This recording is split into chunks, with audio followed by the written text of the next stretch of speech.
I also welcome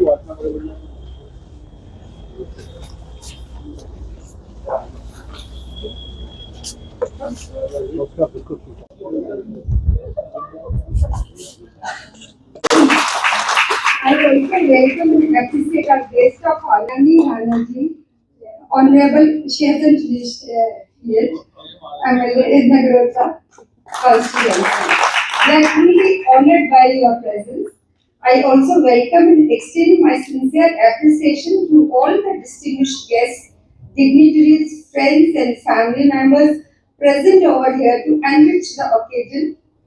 Uh, Today I'm standing in front of you with the support and encouragement of my family, especially the Decoded Marriage Code, both of which have received widespread appreciation from leaders across the country and beyond. Her latest book, Eat and Grow Carrots, a powerful social message. The most pressing challenges facing modern society, the emotional struggles, trauma, addiction, setbacks, and negative experiences. Sani beautifully integrates principles from modern cognitive science, neuroscience, positive psychology, and the timeless wisdom of Ayurveda to provide readers with actionable techniques for healing and success. As Mrs. Sani writes through the spirit of this book, scars can become strength, pain can become purpose, and setbacks can become stepping stones.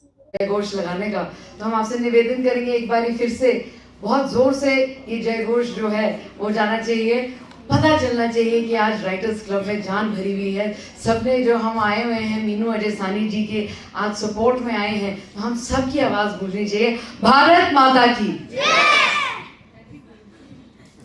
जब हमें आयुष जी का phone आया तो उन्होंने हमें साझा किया कि उनकी माता जी जो इतनी बढ़िया लेखिका हैं, उनकी ये तीसरी किताब है और ये पूरे भारत देश में इनकी पहली जो पुस्तकें हैं वो बहुत प्रसिद्ध हैं, तो हमें बहुत गर्व महसूस हुआ। मुझे लगता है हमें मिलकर इनके लिए जोरदार तालियां बजानी चाहिए, क्योंकि अक्सर ये होता है कि महिलाओं के लिए कहने को बहुत कुछ होता है पर जरिया हमें नहीं मिलता।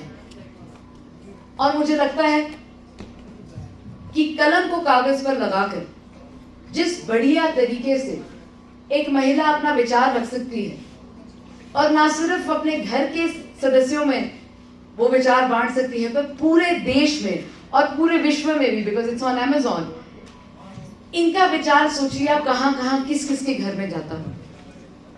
मुझे ये लगता है किताब लिखना मतलब अपने दिमाग का एक अंश कहीं जाकर छोड़ना। आपको नहीं पता कि तमिलनाडु में कोई पढ़ रहा है या वेस्ट बंगाल में कोई पढ़ रहा है या हरियाणा में कोई पढ़ रहा है, लिखा आपने जम्मू में बैठे बैठे, पर पढ़ने वाले आपको पूरे देश के हर विभिन्न हिस्से में मिलते हैं।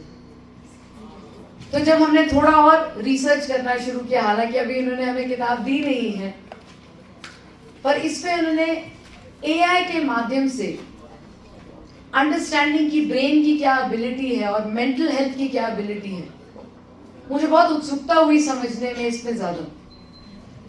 इधर जितने भी हमारे बड़े बुजुर्ग बैठे हैं, हमारे गणमान्य राज्य के अध्यक्ष honourable member of parliament Shri सच शर्मा जी, कुबरानी डॉक्टर रितु सिंह जी, हमारे बड़े भाई भारतीय जनता युवा मोर्चा के उम्दा नेता अरुण प्रभात साहब, इन सबको पता है कि हमारे लिए खास तौर पर ये जो विषय है ये थोड़ा निजी है, क्योंकि हमारी जो नानी जी हैं, एंड कुबरानी जी नोज हर वेरी वेल, उनको डिमेंशिया है। मेरी नानी जी का नाम रानी बिलोरिया मैडम है और वो स्वयं भी बहुत उम्दा नेता रह चुकी हैं। वो एमएलसी रह चुकी हैं, डिप्टी मेयर रह चुकी हैं जम्मू की। और आप यहाँ पे काफ़ी चेहरे ऐसे हैं जो उनके साथ मिले भी हैं, उनके साथ बातचीत भी की है, अंकल के साथ तो पारिवारिक रिश्ते।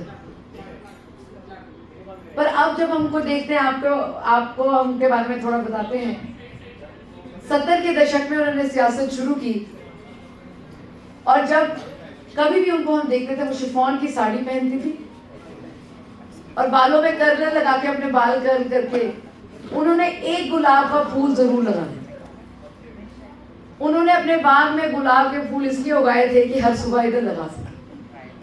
कोविड के दौरान भी जहां हम कोई कहीं नहीं जा रहा था, हम सारे पजामा लेके बैठे हुए थे, बिस्तर के अंदर कंबल लेके बैठे थे, तो उन्होंने क्या करना, पूरा तैयार होना और एक गुलाब का फूल लगाना, कहना कि हमारी जो शारीरिक जो स्वरूप है उससे हमारा मानसिकता पे प्रभाव पड़ता है।